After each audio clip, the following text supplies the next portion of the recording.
Dans l'activité suivante, cette activité, vous devez être capable de retrouver le cosinus et le sinus de chaque angle particulier, hein.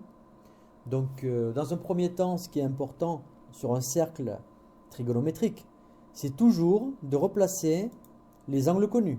Donc ça, c'est la première chose à faire. Par exemple, ici, j'ai pi sur 6. La diagonale, c'est toujours pi sur 4. Ensuite, là, c'est pi sur 3. C'est pi sur 2. Là, j'ai 2 pi sur 3. Ici, j'ai 3 pi sur 4. Ici, j'ai 5 pi sur 6. Voilà, il faut vraiment être capable de replacer tous ces angles. Bon, je rappelle que le cosinus, c'est ce qui se lit en horizontal, et le cosinus, c'est ce qui se lit en vertical. Par exemple, pi sur 6.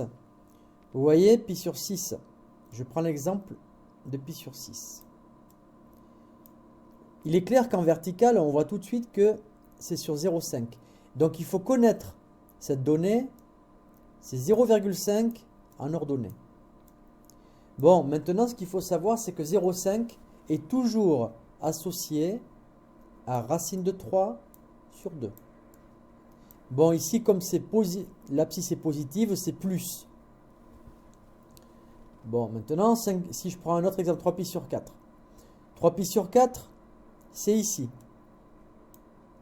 Bon, à partir du moment où on est sur la diagonale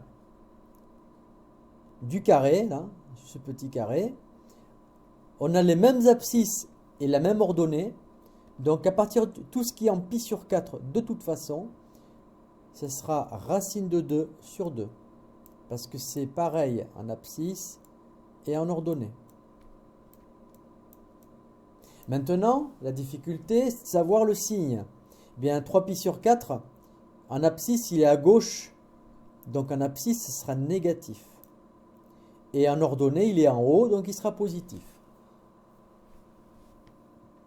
Et pi sur 4, ben, si je rate pi sur 4, ben, les deux sont positifs. Donc pi sur 4, c'est racine de 2 sur 2 et racine de 2 sur 2.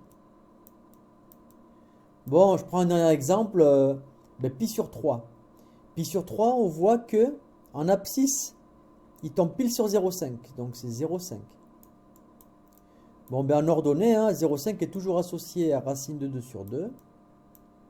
Pardon, c'est racine de 3 sur 2. Et comme en ordonnée, il est au-dessus et non en dessous, ça sera un plus.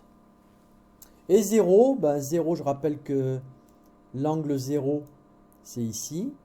Donc en ordonnée, eh bien j'ai 1. En abscisse, j'ai 1 et en ordonnée, j'ai 0. Voilà, j'ai rappelé un petit peu les bases de la détermination du cosinus et du sinus des angles.